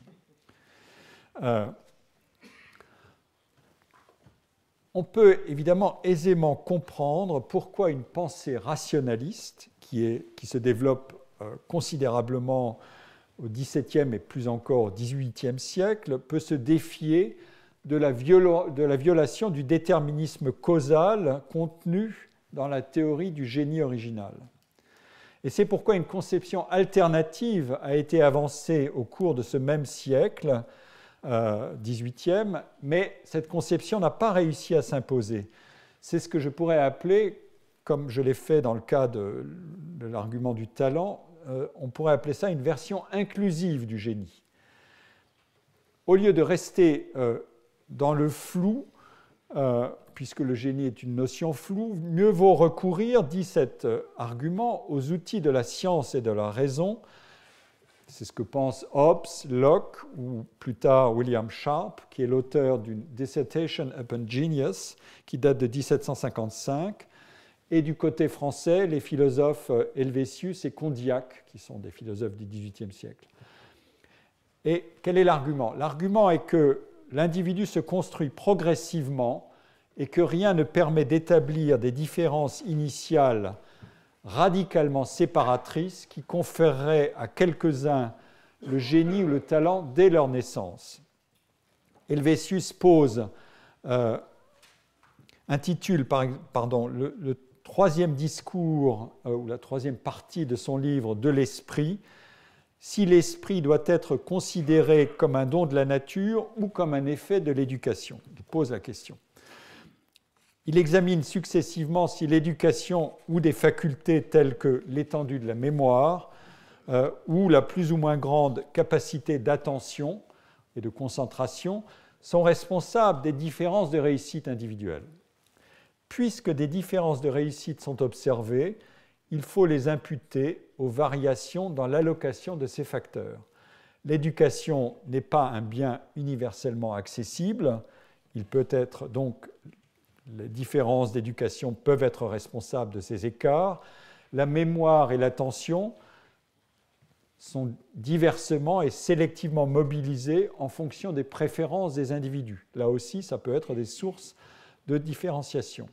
Bref, la variabilité individuelle agit sur les chances de recevoir une éducation complète, tout le monde n'a pas cette chance, et sur des capacités de mémoire, d'attention, de concentration, alors même qu'à l'origine, elles sont normalement distribuées entre les individus, mais qu'elles sont inégalement activées en fonction de l'environnement dans lequel elles sont développées.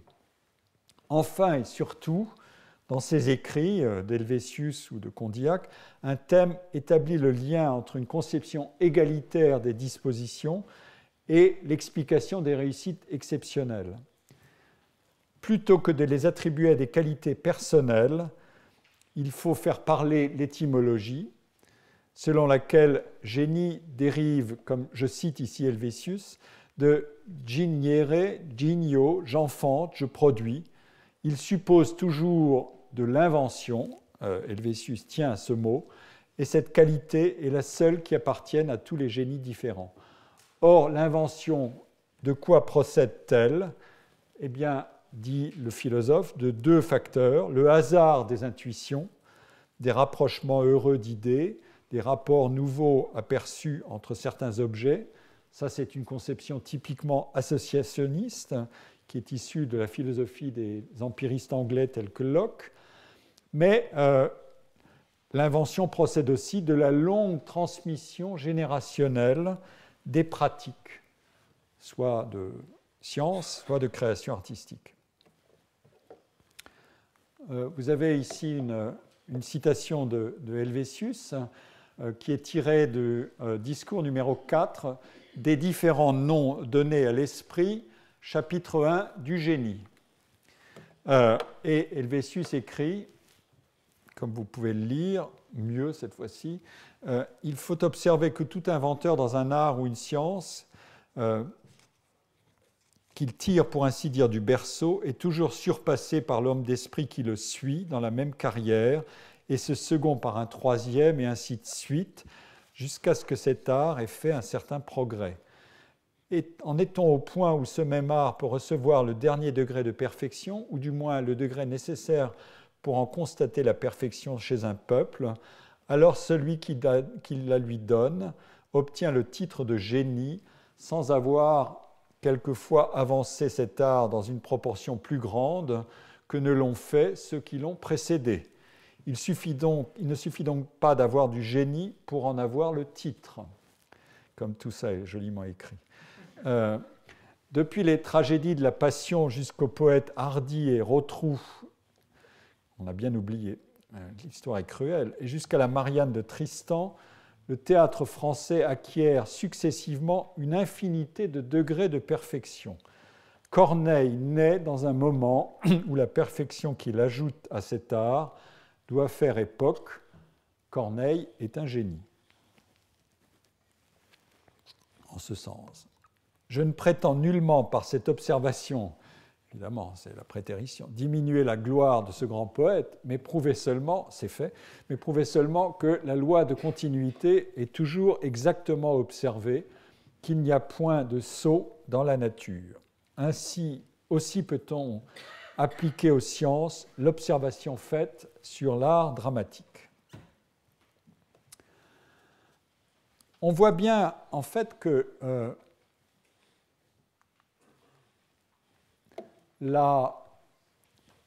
l'argumentation de Helvétius, notamment cet épaississement transindividuel de l'individu génial qui est inscrit dans une lignée, viole un principe constitutif du régime de création artistique qui est célébré au XVIIIe siècle et qui est directement associé à l'emploi du vocabulaire du génie, l'originalité de l'invention ou de la création. Helvétius ne retient qu'un vecteur de perfectionnement et pas un vecteur de différenciation horizontale. Il ne voit qu'une graduation verticale vers la perfection. Et ce mécanisme de différenciation horizontale par l'originalité entre chacun et les autres n'a évidemment rien d'un processus graduel de perfectionnement et d'accumulation. En fait, cette seconde version du génie a été reléguée à l'arrière-plan avant de ressurgir au XXe siècle dans la critique constructiviste de la notion de talent ou de génie. J'y reviendrai. Elle pousse à poser tranquillement cette question simple: comment peut-on, dans la version exclusive, élitiste du génie, minorer légitimement l'importance de la formation? Sauf à souscrire à la version que j'ai appelée radicalement primitiviste, ou à la Dubuffet si vous voulez, il paraît totalement absurde de supposer que les artistes ont d'autant plus de chances de devenir grands qu'ils sont moins formés, ou que ceux qui se révèlent les plus grands partagent une caractéristique tout à fait étonnante, celle d'être des autodidactes très peu formés à leur art. Et pourtant, c'est ce qu'on pourrait tirer de la maximisation de la valeur d'originalité et de défiance à l'égard des règles dans la formulation de la théorie du génie. Comment est-ce qu'on peut s'y retrouver ? Puisque les individus appartiennent à un domaine, à un système d'organisation de profession, qu'ils ont reçu des formations, etc. L'argument peut en réalité être entendu en deux sens. On sait, par les enquêtes sur les carrières professionnelles dans les arts, que nous avons affaire, et je parle ici d'enquêtes aujourd'hui, en sociologue, qu'on mène sur les artistes, on est placé devant un paradoxe qui est très familier. Pour une large part, les artistes, quand ils sont professionnalisés, déclarent se livrer à un désapprentissage ou du moins ils relativisent ouvertement l'importance de leur apprentissage initial, quel que soit leur niveau de formation, et ceux qui ont le niveau le plus élevé ne sont pas les moins enclins à dévaloriser leur apprentissage. On trouve ça dans une célèbre enquête qui a été réalisée par Raymond de Moulin et Jean-Claude Passeron sur les artistes plasticiens, une enquête très importante sur un échantillon considérable d'artistes plasticiens dans les années 80, qui est repris, dont les résultats sont repris dans un livre qu'elle a écrit qui s'appelle « L'artiste, l'institution et le marché ». Je l'avais moi-même identifié dans une enquête que nous avions menée sur la profession de comédien à la fin des années 90, auprès de 1000 comédiens soigneusement échantillonnés. Et le trait est constant. Alors, est-ce qu'il s'agit d'une sorte de rationalisation a posteriori? Je ne veux être que le fils de mes œuvres et surtout pas le fils d'une formation, ce qui me pousse à la dénégation des acquis scolaires et ce qui me pousse en quelque sorte à souscrire à l'idée que l'art fait mauvais ménage avec quelque inculcation de règles que ce soit depuis que s'est imposée la norme de l'originalité dans la production artistique. Ou faut-il comprendre que sont en fait désignées ainsi des réalités qui sont difficilement accessibles à une sociologie habituée à raisonner, dans le cas des métiers, avec des relations simples et directes entre une formation qualifiante, une insertion professionnelle et des chances d'accomplissement professionnel. Autrement dit, ces métiers artistiques ou éventuellement scientifiques dérogeraient à des régularités qu'on connaît bien ailleurs. En fait, l'enseignement occupe une position tout à fait ambivalente dans la biographie des artistes. L'enseignement est tenu pour essentiel quand il s'agit de révéler plus ou moins précocement les talents d'un apprenti artiste. C'est dans les situations de formation qu'on les détecte, ces jeunes futurs talents ou génies éventuels. Mais il est ensuite tenu pour une quantité négligeable quand il faut mesurer l'influence exacte sur la personnalité et la réussite de l'artiste. Alors, je vous cite ici deux exemples éloquents de ce raisonnement ambivalent. L'un est dû à un violoniste fameux, Natal Milstein, qui a écrit, qui donne ce texte dans la pochette d'un disque, d'ailleurs magnifique, d'un concerto de Brahms, qu'il a réalisé sur la fin de sa carrière. Il a eu une sorte d'été indien ou d'automne glorieux. Il a enregistré des œuvres magnifiques à plus de 60 ans, ou de 65 ans, même à 70 ans. Et ce disque en est issu. Et on lui demande, on l'interroge, ou du moins il est prié de parler de l'influence de ses professeurs. Et voilà ce qu'il dit. On ne peut guère dire en toute certitude de qui on a reçu ce que l'on sait, du professeur, des condisciples, de ce qu'on a entendu. Léopold Auer, qui était un célèbre pédagogue des violonistes, exerçait une influence considérable sur moi, mais jamais il ne m'a imposé ses conceptions musicales, et c'est bien là l'essentiel pour un professeur, ne pas donner trop de directives. La technique violonistique n'est pas très difficile. Je la possédais dès l'âge de 7 ans. Bon, la vraie difficulté, c'est la musique elle-même. Ce sont les années d'une vie d'homme qui sont indispensables pour la maîtriser. Et la musique, on ne l'apprend pas chez un professeur. Il s'agit d'écouter, de jouer et d'accéder à une compréhension de plus en plus grande. Donc, vous voyez bien ce qu'on trouve ici. On trouve entrelacés tous les motifs qui font l'émerveillement et la perplexité du profane, par exemple moi, à l'égard de l'artiste. Précocité, distinction radicale entre maîtrise technique vite acquise par des gens talentueux et maîtrise artistique qui résulte d'une interminable maturation, rôle ambivalent du professeur qui est un personnage clé mais dont l'importance et l'intelligence se mesurent à l'autolimitation délibérée qu'il a dans l'influence qu'il veut exercer sur son élève. Enfin, ce partage impossible entre les différentes composantes du savoir accumulé par l'artiste. On peut y voir une variante de l'argument de la dénégation de l'apprentissage qui peut conforter l'idéologie du don, qui est cette idéologie constitutive du culte de la génialité. Mais on peut aussi y lire l'expression d'une complexité réelle où la valeur cardinale d'autodétermination de l'artiste est mise en balance avec l'évidence de la dette contractée à l'égard de ceux qui partagent et transmettent des savoirs formateurs dont l'artiste devient le ou la dépositaire, quitte évidemment à les transfigurer par son art propre. Et j'ai placé ensuite une citation de Pierre Boulez, qui a été enseignant ici, qui a consacré notamment des cours fameux à la question de l'inachèvement de l'œuvre, qui est une des modalités de célébration du fait qu'un processus créateur peut être plus important que son résultat en régime d'originalité, qui est aussi en régime de prise de risque. Boulez écrit ceci: à partir d'un certain niveau, l'éducation est inutile. Donc tous les mots comptent à partir d'un certain niveau. Et c'est ce que j'ai redit plus tard aux élèves que j'ai eus pendant 3 ans à Bâle. Il a été professeur à Bâle pendant 3 ans. Et on m'en a parlé quand j'ai eu l'occasion d'en parler avec certains compositeurs. Il était assez redoutable. Pratiquement, on apprend en l'espace de 6 mois tout ce qu'on peut tirer de quelqu'un, et même là, encore, c'est un processus lent. 1 semaine, quelquefois, suffit. Après cela, c'est le travail et les choix personnels qui finalement comptent le plus. Quand on a appris certaines choses du métier, il faut les prolonger. L'éducation ne peut se faire que par soi-même. J'aime les autodidactes par volonté, c'est-à-dire ceux qui ont la volonté d'en terminer avec les modèles qui ont existé avant eux.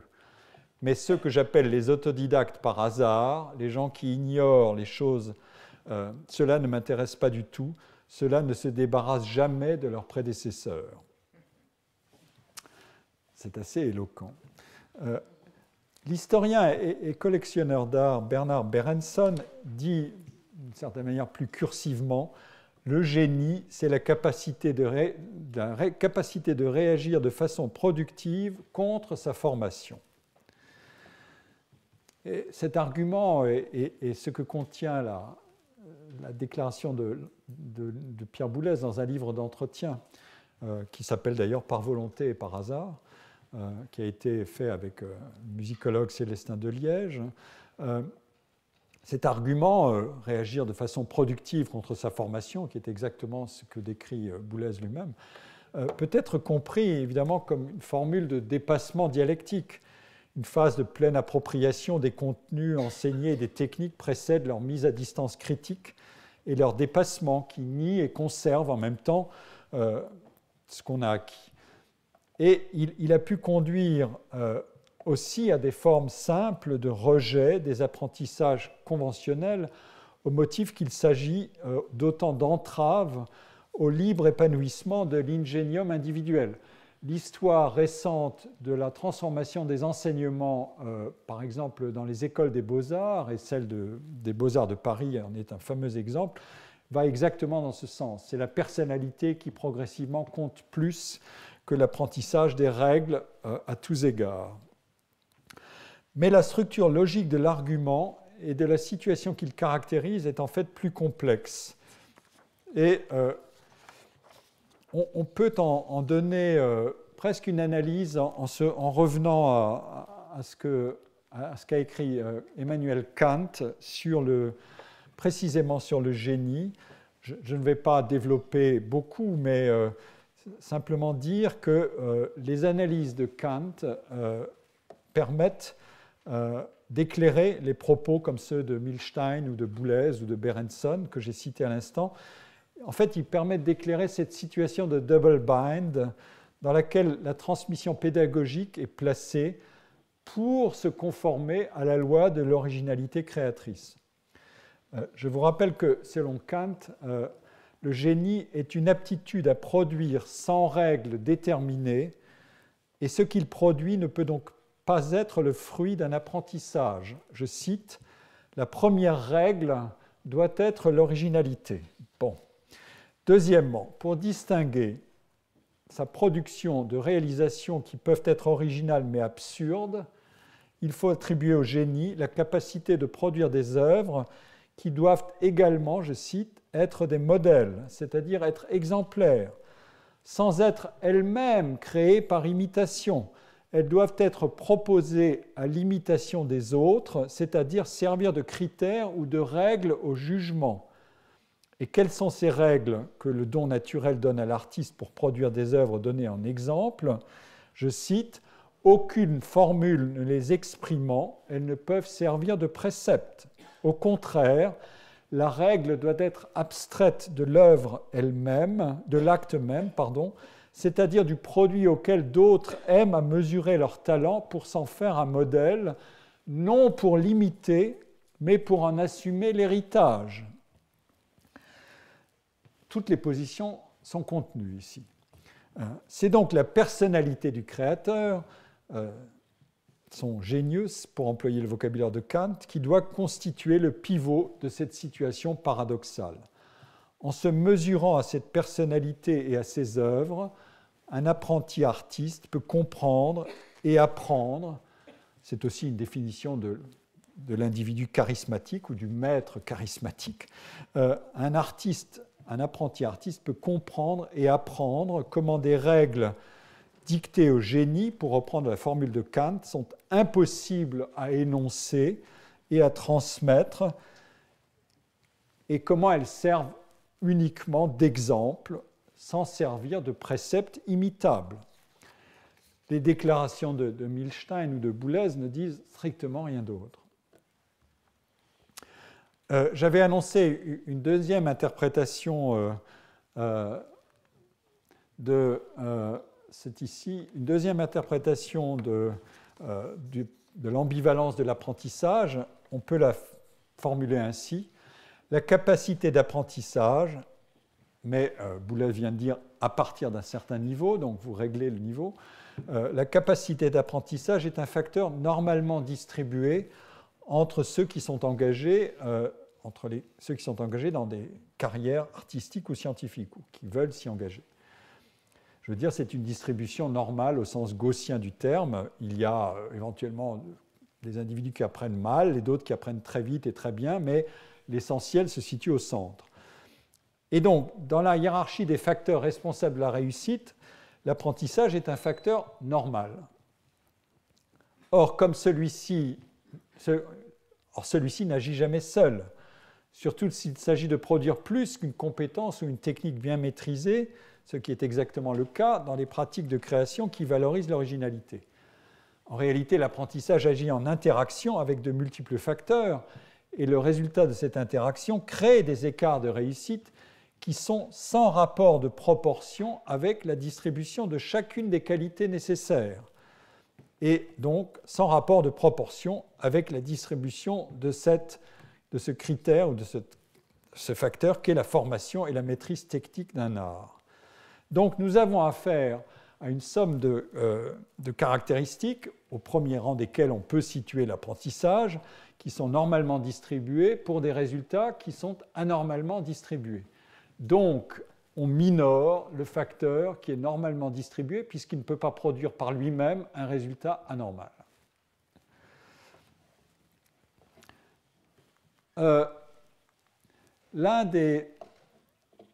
Oui, pardon. C'était cette explication-là. L'un des intérêts de la doctrine élaborée par les philosophes et essayistes que j'évoquais, notamment par Edward Young, c'est l'inspiration naturaliste de sa caractérisation de l'originalité. Au lieu d'une hiérarchie fixe des êtres, l'épistémé des lumières et l'épistémé de l'ubiquité du changement et du développement ou du devenir.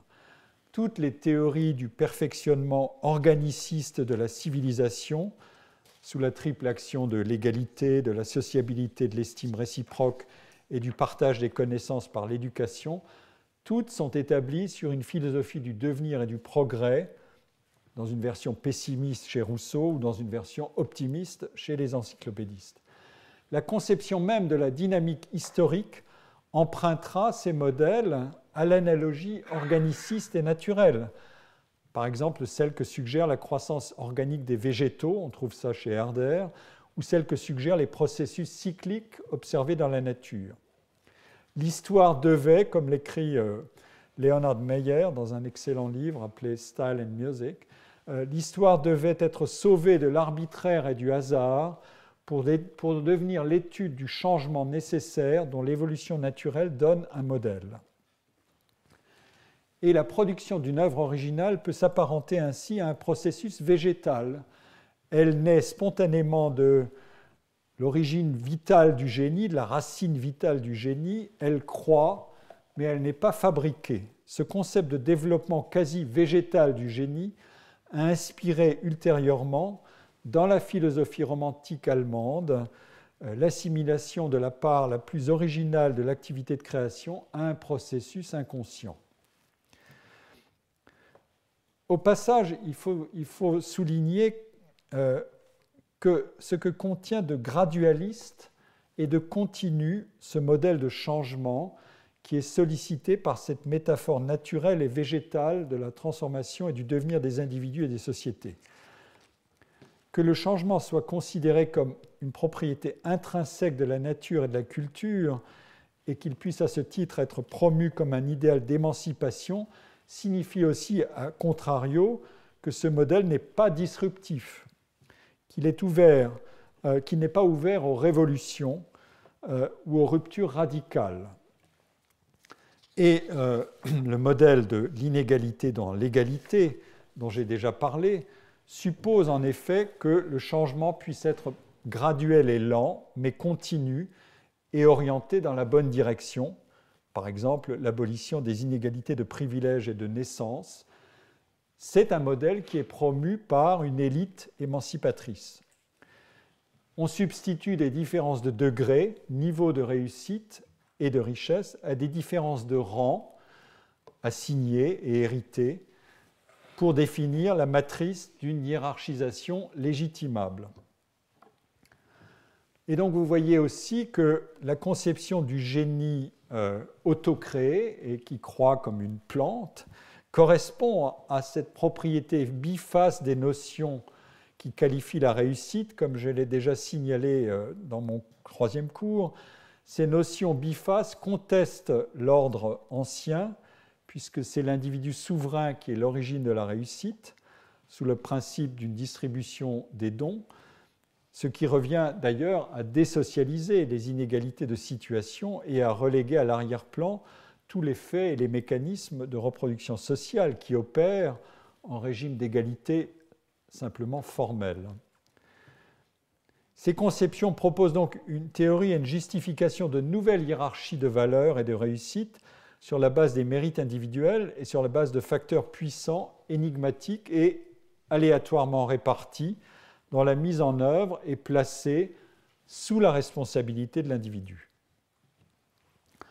Le fait que le talent et le génie puissent être maniés comme des notions égalitaires est constitutif de toute situation d'inégalité dans l'égalité, telle que la formulation en sera d'ailleurs reprise dans des termes assez différents, mais selon une inspiration voisine au XIXe siècle. Je ne vais peut-être pas explorer beaucoup cet aspect-là, mais il y a un joli travail à mener, qui a été en partie mené par 2 auteurs que j'aime beaucoup citer, César Grania dans un livre qui s'appelle « Bohémien versus bourgeois », consacré aux artistes au XIXe siècle. C'est un livre qui a été beaucoup utilisé, mais pas si souvent cité. Bon, pour des raisons qui sont fâcheuses. Et un autre qui est de Paul Bénichou, Le Sacre de l'écrivain, qui est plus récent, qui date des années 80 ou des années 70, je ne sais plus. Et ces auteurs explorent l'ambivalence des artistes à l'égard des problèmes de démocratie et d'élite et d'élitisme. Il faut être à la fois proche des masses, comme on dit à l'époque, et en même temps justifier qu'on en est éloigné, qu'on peut en être le guide, mais à bonne distance. Paul Bénichou, dans son étude sur les écrivains et dans toute une trilogie, a mis en évidence cette ambivalence des engagements sociaux des écrivains et des artistes novateurs au XIXe siècle et toute la modulation de l'économie idéologique de la double négation. ni modernité anti-individualiste, ni ralliement pur et simple aux masses.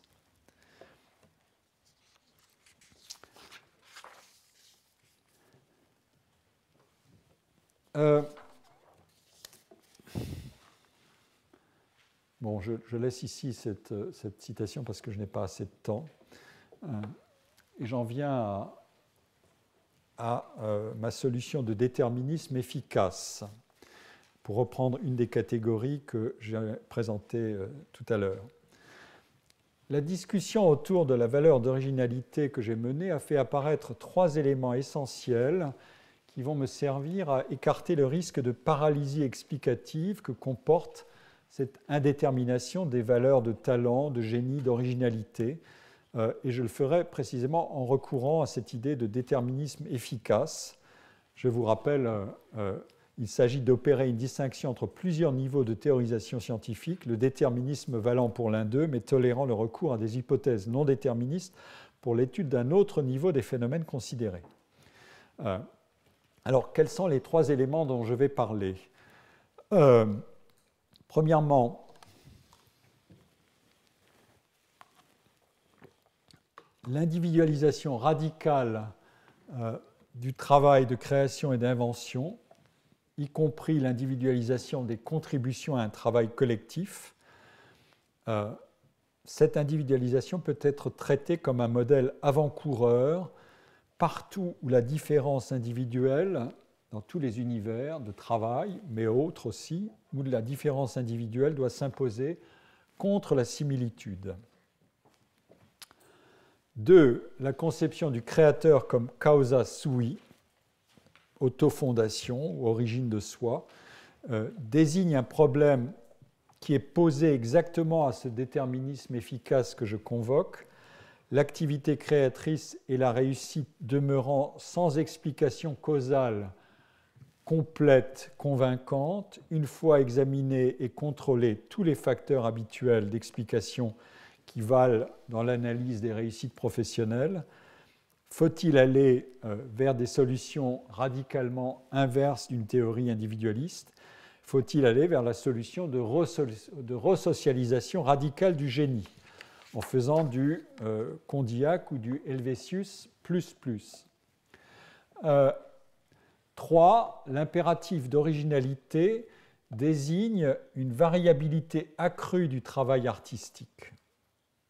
Ça, c'est un point sur lequel j'insisterai beaucoup. Il faut se différencier d'autrui et ne pas se répéter. Donc, il faut se différencier d'autrui et, deuxièmement, ne pas se répéter. Je vous rappelle que l'auto-empreinte est une pratique qui était très fréquente et qui a progressivement été considérée comme fâcheuse. Donc l'artiste doit travailler à se renouveler, mais les processus de travail sont eux-mêmes extrêmement variables quand on travaille au projet, notamment une formule qui est maximisée par l'organisation, par le régime de travail sous la loi de l'originalité. Et dès lors, le processus de travail, avec sa variabilité, peut être présenté comme ayant autant d'importance que le produit final pour juger de la valeur possible des choix d'un ou d'une artiste. Je vais examiner ces 3 aspects successivement. Le premier, le comble de l'individualisation. Il s'agit de célébrer la réussite la plus élevée dans des univers qui valorisent la performance imputable à des individus.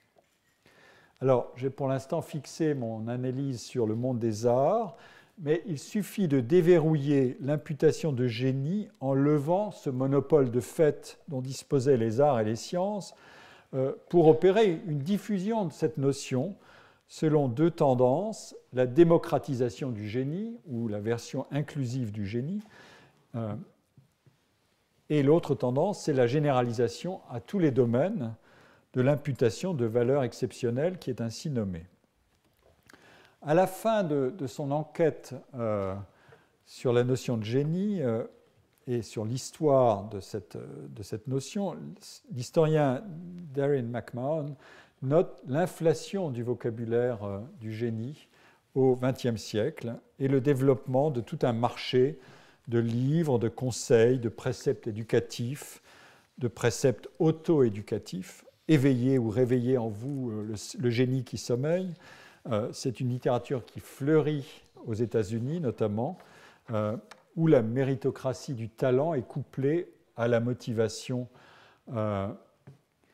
qui est la seule religion partagée dans un pays des opportunités, c'est compter sur votre mérite et votre effort et activer en vous la créativité qui vous permettra de vous libérer des pesanteurs sociales. Et donc le génie finit par être partout, dans les affaires, dans le sport, dans les industries du divertissement, chez les innovateurs. Steve Jobs est un génie. Et McMahon cite toutes sortes d'ouvrages pour étayer cette hypothèse d'inflation. Je vous les donne, j'ai recopié la liste de ces ouvrages ici. How to be a genius, your brain and how to train it. Donc ça c'est la version intellectualiste du génie, c'est l'intelligence qui compte avant tout. Ou bien Ignite the genius within, c'est allumer le génie en vous. Ou bien les étincelles du génie. Les 13 outils de pensée qui sont utilisés par les gens les plus créatifs dans le monde. Ou Everyday Smart, Becoming a Problem-Solving Genius, etc. Ou bien Uncommon Genius, How Great Ideas Are Born. Évidemment, ça c'est le secret ultime, c'est comment les grandes idées naissent. et bon, c'est extraordinaire quand même. Il faut beaucoup de crédulité et en même temps une atmosphère de passion pour cette question qui se nourrissent l'une l'autre pour arriver à suggérer des titres pareils et à pouvoir les vendre. Ou bien Ordinary Genius, a Guide for the Poet Within. Chacun est en soi quelqu'un qui a des capacités poétiques. You can unlock your inner genius. Etc. Discover your genius, accidental genius, cracking creativity, the secret of creative genius, etc., etc. Football genius, negotiation genius, genius for deception, génie du mensonge, ou même le penis genius. Bon, tout va bien.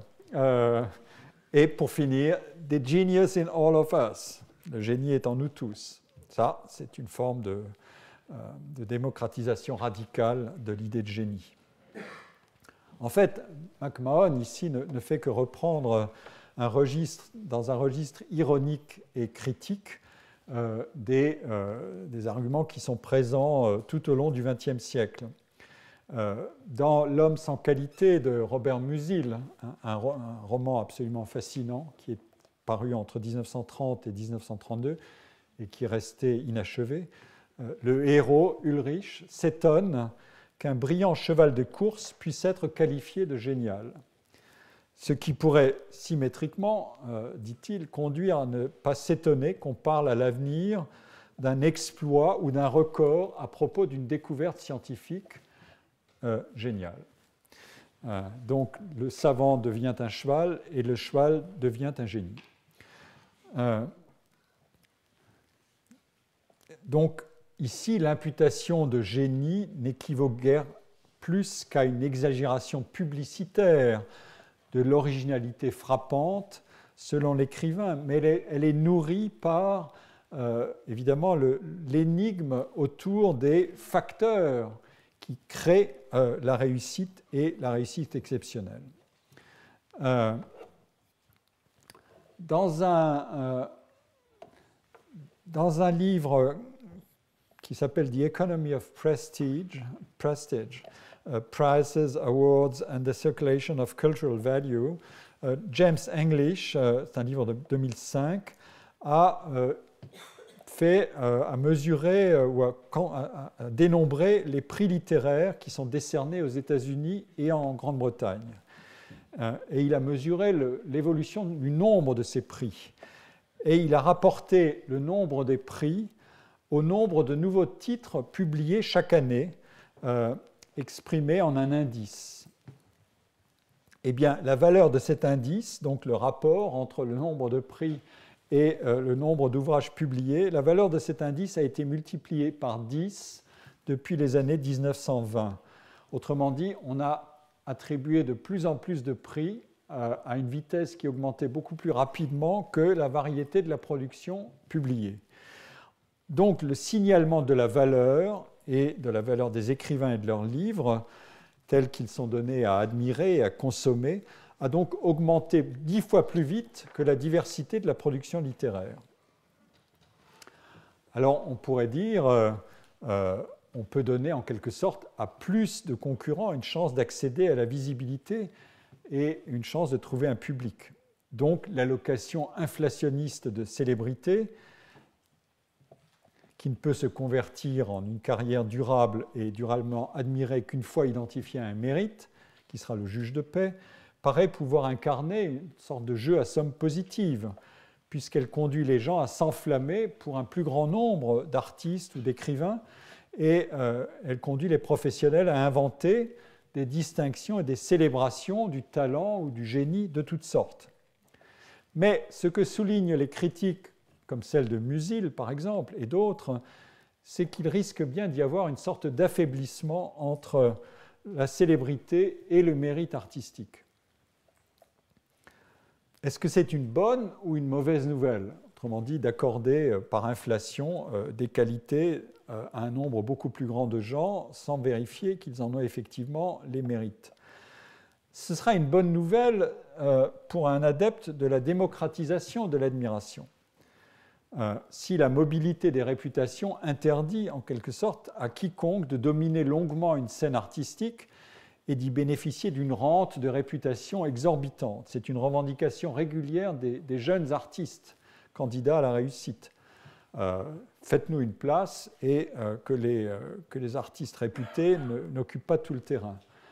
Mais alors, il faudra vérifier aussi si l'intensification de la compétition qui mettrait à mal ces rentes de réputation ne risque pas de favoriser des productions qui correspondent mieux aux exigences d'un marché culturel de masse à vitesse de rotation rapide. Autrement dit, si l'effet recherché ne transforme pas le jeu de la compétition.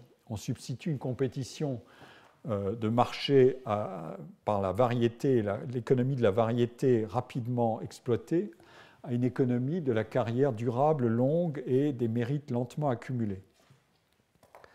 Et donc, de fait, ça peut devenir aussi une très mauvaise nouvelle pour ceux qui sont les tenants d'une conception méritocratique de la réussite, puisque des marchés à potentiel de profit, y compris de profit réputationnel immédiat, tendraient à imposer leur modèle et à formater la production pour l'orienter vers le divertissement aisément consommable. C'est un argument qui est régulièrement émis pour critiquer l'adoption des star systems, y compris dans les arts savants, ceux qui font les codes faramineuses de peintres comme Damien Hirst dans les années 90 ou aujourd'hui Jeff Koons. Et c'est certainement au nom de ce genre d'hypothèse que Daniel Bell, dans son analyse des contradictions culturelles du capitalisme, évoque ironiquement la démocratisation du génie en diagnostiquant que le triomphe du nihilisme avant-gardiste dans les arts plastiques a, selon lui, substitué dans les préférences, et je cite ici, dans les préférences et les comportements des publics et des critiques, le feu de l'émotion à l'exercice du jugement esthétique et à transformer le critique en, je cite, portier de discothèque. Bon, il faut un peu d'humeur dans ces affaires. Alors, oui, je m'aperçois que j'arrive au bout de mon temps. Donc, je vais peut-être clore ici et je finirai l'exposé qui, d'une certaine manière, sera assez facilement relié à ce que j'appelle les controverses autour du génie la semaine prochaine. Et je vous donnerai ma solution des controverses. Je vous remercie.